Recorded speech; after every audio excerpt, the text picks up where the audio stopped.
الحمد لله رب العالمين، والصلاة والسلام على سيد الأنبياء والمرسلين وعلى آله وأصحابه أجمعين. أما بعد فأعوذ بالله من الشيطان الرجيم. بسم الله الرحمن الرحيم. وما أرسلناك إلا رحمة للعالمين. وقال الله تبارك وتعالى في مقام آخر: وقل جاء الحق وزهق الباطل إن الباطل كان زهوقا. صدق الله مولانا العظيم. صدق وبلغنا رسوله النبي الأمي الأمين الحبيب الكريم. اللهم صل على محمد وعلى آل محمد كما صليت على إبراهيم وعلى آل إبراهيم إنك حميد مجيد. اللهم بارك على محمد وعلى آل محمد كما باركت على إبراهيم وعلى آل إبراهيم إنك حميد مجيد. حمد و صلاة کے بعد قابل احترام برادران اسلام، بزرگوں، دوستوں، عزیزوں،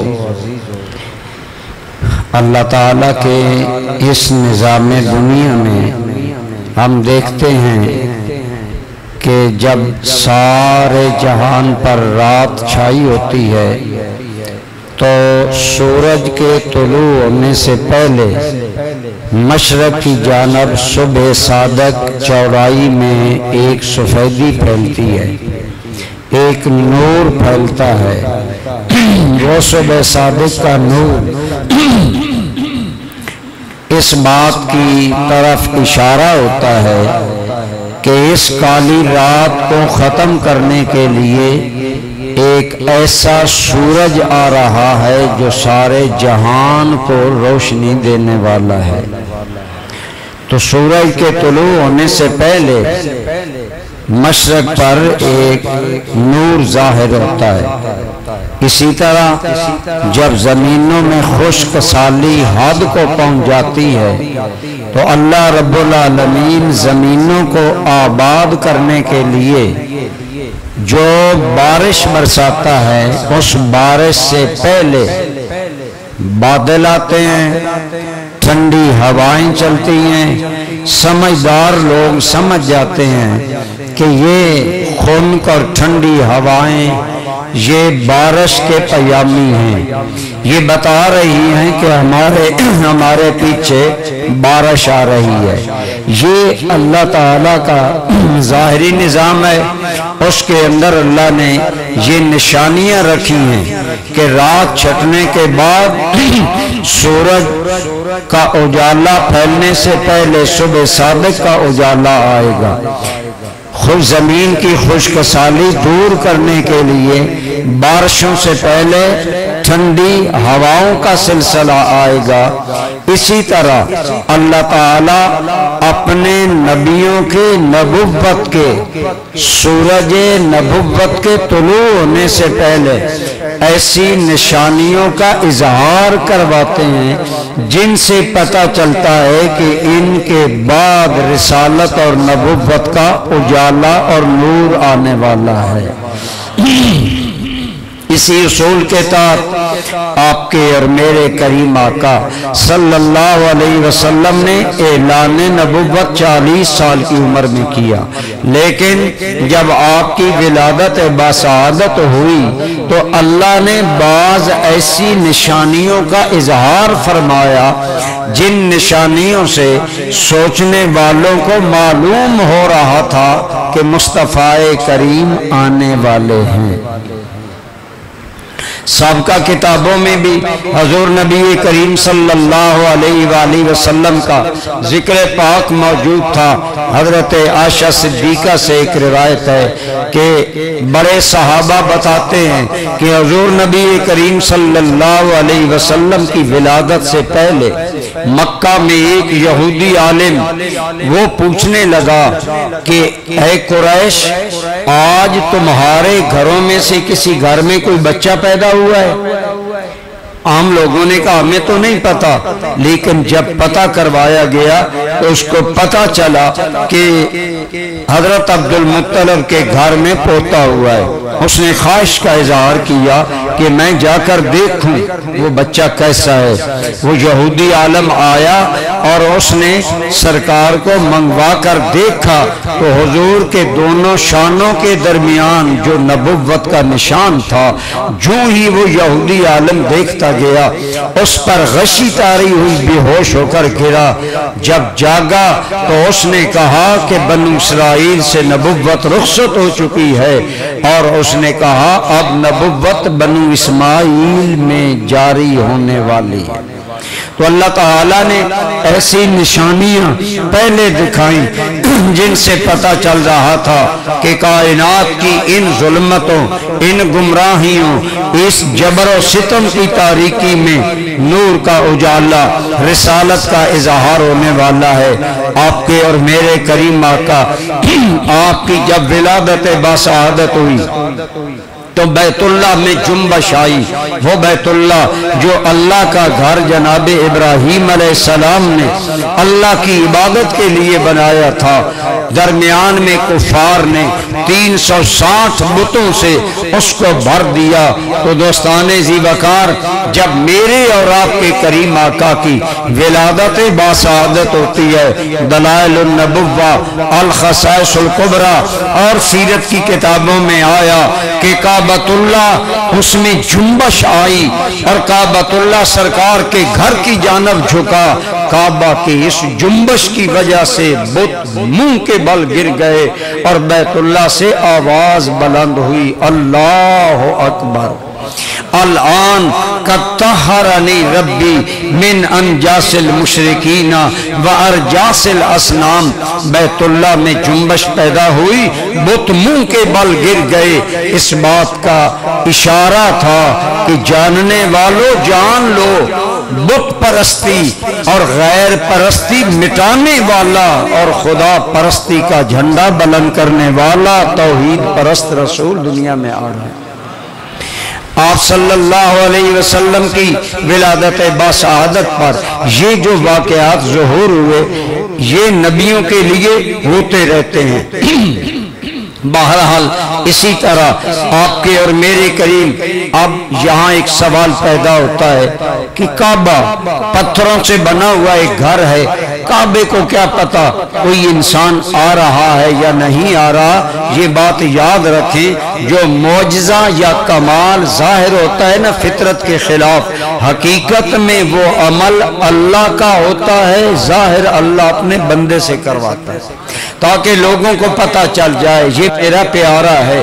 اگر کرامت ہو تو ولی سے ظاہر ہوتی ہے، اگر نبوت کا دعویٰ کرنے والا انسان ہو تو وہ معجزہ کہلاتا ہے، اور اگر اعلان نبوت سے پہلے ایسے غیر فطری واقعات ہوں ان کو ارہاسات کہا جاتا ہے۔ ایسے بہت سے انبیاء کرام کے واقعات موجود ہیں، حضرت عیسیٰ علیہ السلام کا ماں کے پنگھوڑے میں بولنا، اسی طرح سیدہ مریم کے لیے خشک کھجور کا درخت تازہ کھجوریں گراتا ہے۔ یہ ساری باتیں انہی میں سے ہیں، لیکن عرض یہ ہے کہ اللہ آپ کو اور مجھے اس مبارک دن کے صدقے بیت اللہ شریف کی حاضری نصیب کرے۔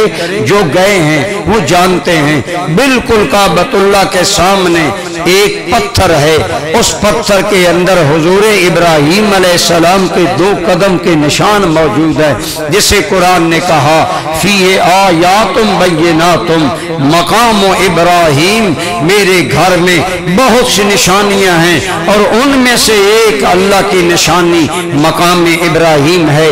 مقام ابراہیم کیا ہے؟ ایک پتھر ہے جس پر کھڑے ہو کر سرکار ابراہیم علیہ السلام بیت اللہ کی تعمیر کر رہے تھے۔ اب وہاں اونچا ہونے کے لیے کوازہ وغیرہ کرنے کی ضرورت نہیں تھی۔ فرمایا میرے ابراہیم تم اپنا کام کرو، تم میرے گھر کی دیواریں چنتے رہو، جتنی بلندی تمہیں درکار ہوگی یہ پتھر خود بخود اوپر ہوتا چلا جائے گا۔ تو اس پتھر کے اندر یہ نرمی پیدا کرنا کہ اس نے اپنے سینے میں ابراہیم علیہ السلام کے قدموں کے نشان پیوست کر لیے اور آج تک اس کے اندر ہیں، اور اسے عزت والا مقام ابراہیم کا نام دیا گیا، اور فرمایا وَاتَّخِذُوا مِن مَقَامِ إِبْرَاهِيمَ مُصَلًّى، اس مقام پر 2 رکعت نفل طواف کے بعد پڑھا کرو۔ حاجی عمرہ کرنے والے حج طواف کعبہ کرنے کے بعد وہاں 2 نفل پڑھتے ہیں۔ تو دوستان ذی وقار، اگر ایک پتھر پر حضور ابراہیم علیہ السلام قدم رکھے اور اس پتھر کو اللہ جنا دے کہ میرا خلیل ہے، ان کی اطاعت میں تم نے نرم ہو جانا ہے، تو اگر ابراہیم کے بھی فخر محمد الرسول اللہ دنیا میں آئیں اور اللہ کا بیت اللہ حضور کے احترام میں جھکے تو اس میں کون سی بعید بات ہے؟ تو تیری آمد تھی کہ بیت اللہ مجرے کو جھکا، تیری ہیبت تھی کہ ہر بت تھر تھرا کر گر گیا۔ اللہ نے یہ نشانیاں اس لیے ظاہر کروائیں، ایک تو آنے والے رسول رحمت کی رسالت کی رحمت والی گھڑیوں کا علم ہو کہ جیسا میں نے پہلے عرض کیا، رات کے اندھیرے کے بعد سورج سے پہلے صبح صادق کی روشنی آتی ہے، ایسے یہ اعلان نبوت سے پہلے اللہ نبیوں کے وجود سے ایسے معاملات صادر کرواتا ہے جس سے ان کی عظمت لوگوں کے دلوں میں آشکارا ہو جائے۔ میرے اور آپ کے کریم آقا کی ولادت سے پہلے ایران کے اندر ساسانی حکومت آ رہی تھی، اور یہ کئی ہزار سال سے آ رہی تھی، تقریباً 3500 سال یا 4000 سال قبل سے یہ بادشاہت آ رہی تھی۔ باپ بادشاہ، پھر بیٹا، پھر پوتا، پھر پڑپوتا، تو اس طرح انسانوں پر خاندانی حکومت یہ ایک ظلم ہے، یہ ایک جبر کی حکومت ہے، یہ آمریت ہے جو غلط تھی۔ جب آپ کے اور میرے کریم آقا صلی اللہ علیہ وآلہ وسلم کی ولادت باسعادت ہوئی تو ان ساسانی بادشاہوں نے جو اپنے محال بنائے وہ دنیا کے عجوبے تھے، اور وہ دنیا کے لیے ایک حیرت ناک عمارتیں تھیں، جیسے آج امریکہ کا وائٹ ہاؤس ہے، یا لندن کا واشنگٹن ہاؤس ہے، یا اور لندن کے اندر محلات ہیں، یا واشنگٹن ہاؤس ہے۔ یہ بڑے بڑے بادشاہوں کے وہ محل ہوتے ہیں جو ان کی شوکت، ان کی قوت، ان کی ہیبت کے مظہر ہوتے ہیں کہ یہ مقام ان کے صدر ہاؤس ہیں، پریزیڈنٹ ہاؤس ہیں، وہ بڑی بڑی بلڈنگز بناتے ہیں۔ جو بادشاہ ہزاروں سالوں سے آ رہے تھے انہوں نے اپنے محل کتنے بڑے مضبوط بنائے، کوئی زلزلہ انہیں ہلا نہیں سکتا تھا، لیکن جب آپ کے اور میرے کریم آقا صلی اللہ علیہ وسلم کی ولادت باسعادت مکہ میں ہوئی تو ان ایران کے محلوں میں زلزلہ آیا، اس کے اندر دراڑیں آ گئیں اور ان کے محل کے 14 کنگرے گر گئے، ساسانی پریشان ہو گئے۔ کوئی زلزلہ آج تک ہمارے محلوں میں حرکت نہیں لا سکا، یہ کیوں ہو گیا؟ لیکن جب تحقیق کروائی اور دونوں باتوں کو ملایا جاتا ہے تو جب میرے آقا دنیا میں آئے اس سے ان کے بعد 13 بادشاہ سلامتی سے بادشاہی کرتے گئے، لیکن جب 14واں بادشاہ آیا تو مکہ میں آنے والے رسول برحق کا خلیفہ دوم جناب عمر ایران پر چڑھائی کرتے ہیں اور ایران کے اس یزدگرد کو وہاں سے نکال کر ایران فتح کر کے اس ایران پر محمد عربی کے دین کا جھنڈا لہرا دیتے ہیں، جو اس بات کی طرف اشارہ تھا، اس ساسانی، اس ظالمانہ آمریتوں کو، ان ظالمانہ نظاموں کو ختم کرنے والا رسول برحق آ رہا ہے۔ اور بالکل 14ویں بادشاہ کے دور میں ایرانی حکومت ختم ہو گئی اور اللہ نے ہمیشہ کے لیے وہاں پر لا الہ الا اللہ محمد الرسول اللہ کا پرچم حق جناب عمر کے ہاتھوں سے سر بلند کر دیا۔ یہ وہ نشانیاں تھیں جو بتا رہی تھی کہ لوگوں، جیسے ٹھنڈی ہواؤں کے بعد رحمتوں والی بارش آتی ہے، جیسے بادلوں کے ظہور کے بعد زمین کو زندہ کرنے والی رحمت بھری بارش اترتی ہے، ایسے ہی یہ واقعات اس ابر رحمت محمدی کے برسنے سے پہلے بطور علامتیں بنائی جا رہی ہیں۔ ایران مجوسی فارس کے اندر آگ کی پوجا کرتے تھے، ان کا عقیدہ تھا یہ آگ جو ہے یہ اللہ کے جلووں کا مظہر ہے، ہم اس کی بندگی کریں گے، یہ آگ ہمیں قیامت میں نہیں جلائے گی۔ لہذا چونکہ وہ ان سے مظہر الہ سمجھتے تھے، اس لیے اس کو ہر وقت آگ جلتی رہتی، اور 1000 سال گزر گیا، فارسیوں نے اپنا آتش کدہ بجھنے نہیں دیا، آگ جل رہی ہے، دن ہو یا رات، صبح ہو یا شام، بہار ہو یا خزاں، موسم گرما ہو یا سرما، 1000 سال تک آتش فارس نہیں بجھی، ان کے آتش کدے کی آگ انہوں نے نہیں بجھنے دی۔ پھر آپ جانتے ہیں مثلا ہمارے لیے مسجد احترام کی جگہ ہے، ہم سوچتے ہیں مسجد ہمارے گھروں سے اعلیٰ ہونی چاہیے، لہٰذا وہ اس آتش کدہ کو جلانے کے لیے اور اس کی روشنی عام کرنے کے لیے عام لکڑی اور ایندھن نہیں جلاتے تھے، بڑی ساگوان، عود اور قیمتی لکڑیاں جلاتے جن کی خوشبو دور دور تک مہکتی، پتہ چلے اور جو الہ کا خدا کا مظہر ہے اس سے خوشبوئیں پھیل رہی ہیں، بہت قیمتی وہ لکڑی جلاتے۔ 1000 سال گزر گیا، انہوں نے وہ آگ بجھنے نہیں دی، لیکن جب تیرے میرے رسول رحمت کی ولادت باسعادت مکہ میں ہوئی، بغیر کسی ظاہری سبب کے ان فارسیوں کا وہ آتش کدہ بجھ گیا، وہ حیران ہو گئے یہ آتش کدہ کیوں بجھا، لیکن حقیقت میں یہ علامت تھی، اے آگ کی پوجا کرنے والوں، یہ آگ کی پوجا تمہیں آگ کے عذاب سے نہیں بچائے گی، اس نبی کی پیروی کرو جو دنیا میں آیا ہے، اس کی پیروی کرو گے دو جہاں کی آگوں سے محفوظ ہو جاؤ گے۔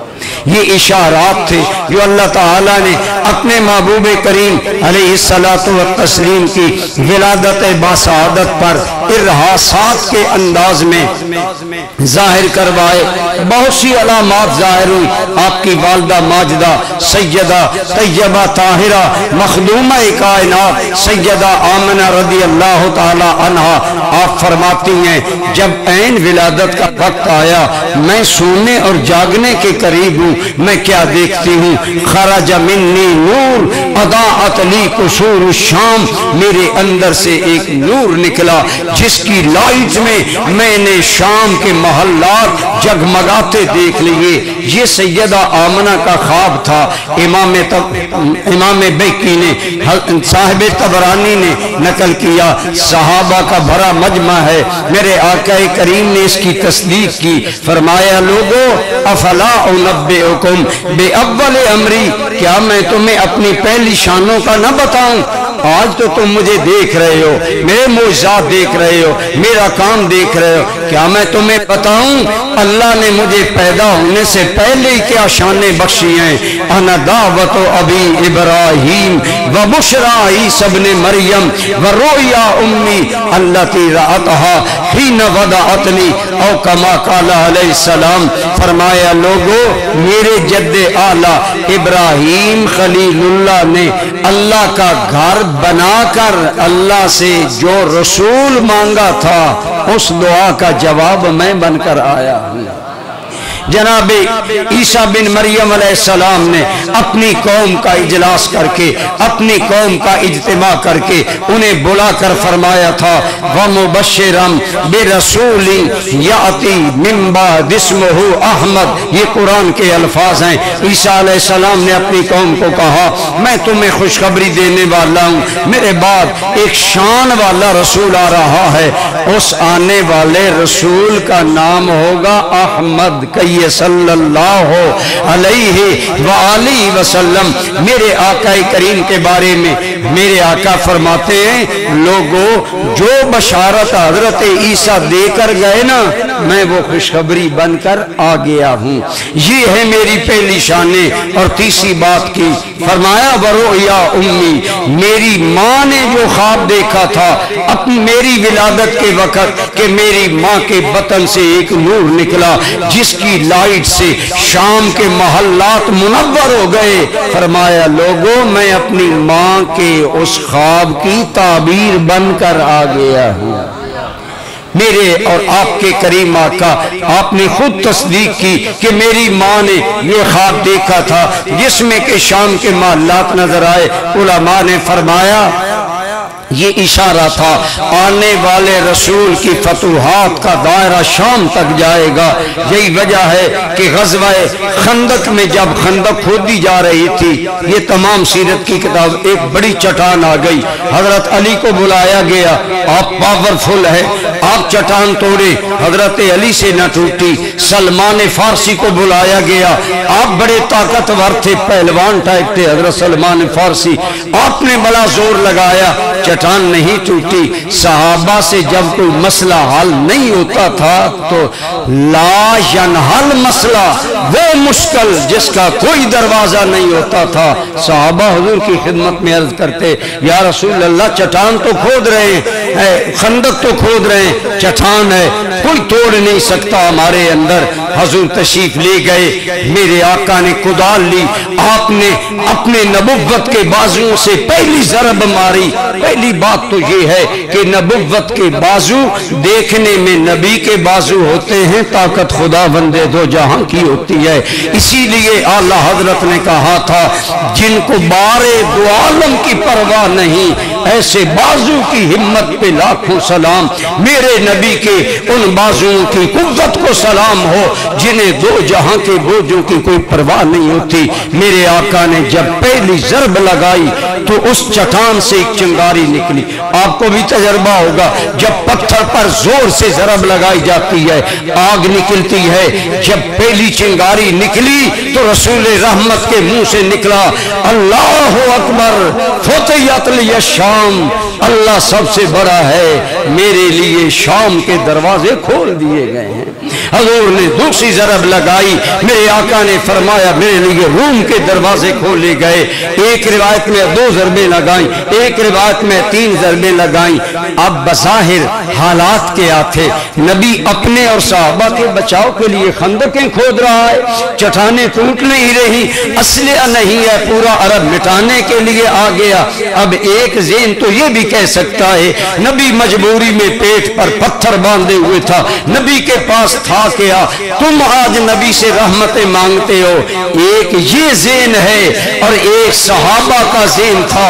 صحابہ نے نہیں کہا آقا ہمیں تو 2 ٹائم کی روٹی نہیں ملتی، آپ کہتے ہیں شام کے دروازے کھل گئے۔ صحابہ جانتے تھے مصطفیٰ کی زبان کن کی کنجی ہے، جو مصطفیٰ فرما دیتا ہے مصطفیٰ کا خدا وہ کر دیا کرتا ہے۔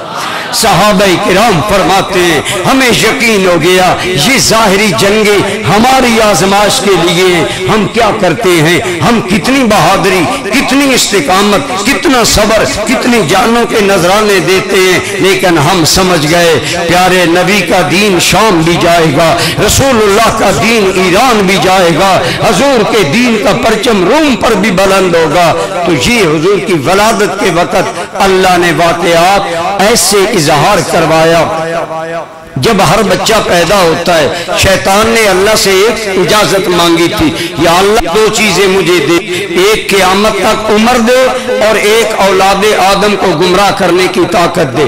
اللہ نے فرمایا جاؤ تمہیں عمر بھی دے دی گئی، تمہیں اولاد آدم کو بہکانے، یہ جو قرآن میں آتا ہے نا الذی یوسوس فی صدور الناس، جو شیطان وسوسے ڈالتا ہے ہماری نمازوں میں، ہماری عبادات میں، ہمارے وظائف میں، ہماری نیتوں میں، جو غلط اندازیاں وہ ڈالتا ہے، شیطان کو قوت ملی ہے، اسے ایک باطنی سونڈ ملی ہے، وہ بندے کے دل پر لگاتا ہے، اس کے ذریعے اثر کرتا ہے۔ ہر نسل آدم کا بچہ جب پیدا ہوتا ہے شیطان اس کو چھوتا ہے تاکہ آئندہ اس پر حملہ کر سکے۔ آپ نے دیکھا ہوگا ہر بچہ چیخ مارتا ہے، حقیقت میں وہ چیخ اس شیطان کی نحوست، کثافت اور بدبختی کے مس کرنے کی وجہ سے بچے پر اثر ہوتا ہے۔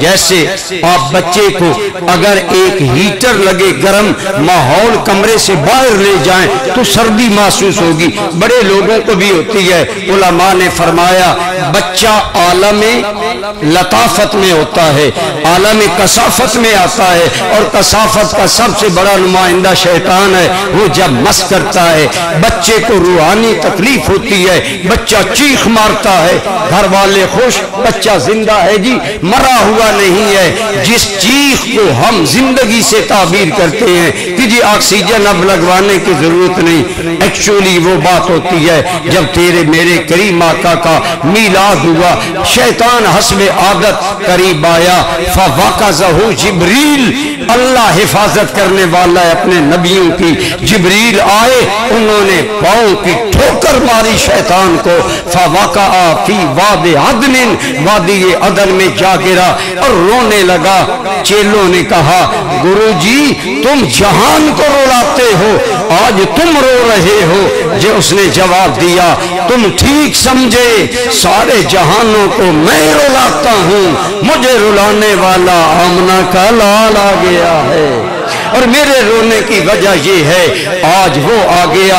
میں نے صدیاں لگا کر انسان کو بت پرست بنایا، وہم پرست بنایا، جہنم کا ایندھن بنایا، آج میں رو اس لیے رہا ہوں، آج وہ آ گیا ہے جو دنیا کو وہ کلمہ پڑھائے گا جو جہنمیوں کو جنتی بنا ڈالے گا۔ میرے مصطفیٰ آئے، حفیظ جلندری نے کہا تھا جہاں میں جشن صبح عید کا سامان ہوتا تھا، ادھر شیطان تنہا اپنی ناکامی پہ روتا تھا۔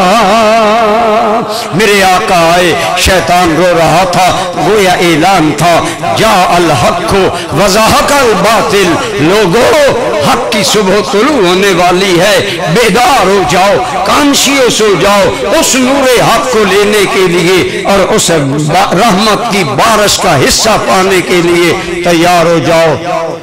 یہی وجہ ہے ایک عورت جو حضرت سیدہ طیبہ طاہرہ آمنہ کی خدمت میں تھی، کہتی ہیں ولادت کے وقت میں اندر بار آ جا رہی تھی، میں نے محسوس کیا کہ آسمان کے ستارے وہ آمنہ کے حجرے کے قریب آ رہے ہیں، اور اتنے قریب آئے حتی ظننت انہا تتساقط علیہ، میں ڈر گئی، اتنے ستارے آسمان کے جھک گئے کہ مجھ پر گریں گے، میں دوڑ کر اندر آ گئی۔ فرماتی ہیں میں نے اس بات کو چھپائے رکھا، اندر آئی تو آواز آئی طوفوہ بالمشارق، اس کو مشارق میں لے جاؤ۔ حجرے میں اندھیرا چھا گیا، تھوڑی دیر کے بعد پھر روشنی ہوئی، پھر آواز آئی طوفوہ بالمغارب، اسے مغرب میں لے جاؤ۔ کہتی ہیں میں یہ باتیں سن کر حیران ہوئی، لیکن جب حضور نے نبوت کا دعویٰ کیا تو میں نے جلد کلمہ پڑھا، میں سمجھ گئی ہاں یہ سچا رسول ہے جس کے آنے پر آسمان کے نوری ستارے بھی جھک کر آنے والے کی عظمت کو سلوٹ کر رہے تھے، سلام دے رہے تھے، اور جسے کائنات میں اس لیے گھمایا جا رہا تھا کہ یہ کائنات اس کی رسالت کی حکومت کے اندر ہوگی۔